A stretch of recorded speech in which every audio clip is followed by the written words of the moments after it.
તો કેમ છો મારા કલેજાઓ? તો અત્યારે છે ને ઇન્સ્ટાગ્રામમાં એક ટ્રેન્ડ હાલે છે આવા ફોટાને. તો જો આ તમને હું ફોટા પેલા બતાવી દઉં. તો તમારે જો એ ફોટા બનાવવા હોય ને તો હું તમને આખી પ્રોસેસ આપું. તો છે ને હાલો તો તમે કન્ટિન્યુ બનાવી દો. હું તમને આખી પ્રોસેસ આપું કઈ રીતે બનાવવા. ઇન્સ્ટાગ્રામમાં અત્યારે બહુ વાયરલ હાલે છે, એટલે હું તમને આખી પ્રોસેસ બતાવી દઉં. તો તમે હું કામ ને એમ કરી લેજો એટલે આપણે ફોટા બની જાય. તો મિત્રો તમારે કઈ નથી કરવાનું, તમારે ખાલી ક્રોમ બ્રાઉઝર યા ગૂગલ બ્રાઉઝર હોય તો એને ઓપન કરી લેવાનું છે અને સર્ચ કરવાનું છે ગેમિની, એટલે ગૂગલ ગેમિની સર્ચ કરવાનું છે ને એમાં આપણે ક્લિક કરવાનું છે. પેલી વેબસાઇટ છે એમાં સર્ચ કરવાનું છે. તો અહીંયા નીચે જો પ્લસ નું આઇકન આપેલું છે, આવી બધી એડવર્ટાઇઝ આવે ને એ બધી કાઢી નાખવાની છે તમારે. તો જો હું આડી ફટાફટ આને ડિલીટ કરી નાખું.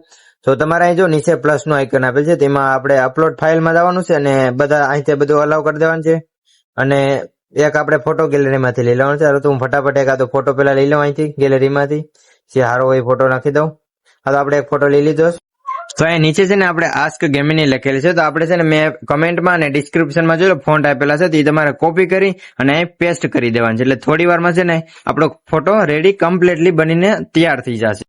તો આપણે છે ને થોડીક વારમાં આપણે ફોટો બનીને કમ્પ્લીટ થઈ જાય. જો આપણો ફોટો એક નંબર કમ્પ્લીટ થઈ ગયો અને અહીંયા સાઈડમાં છે ને સેવ નું બટન આવશે. તો તમારે શું કરવાનું છે, આને સેવ કરી લેવાનું છે એટલે આપણી ગેલેરીમાં આવી જશે. તો હાલો હું તમને છે ને ગેલેરીમાં જઈને બતાવું કઈ રીતના બની ગયો. તો આપણે આવી જાય ગેલેરીમાં અને જોઈ લો તમે એક નંબર ફોટો બની ગયો છો. અને હા, લાઈક શેર અને સબસ્ક્રાઇબ કરવાનું ભૂલતા નહીં.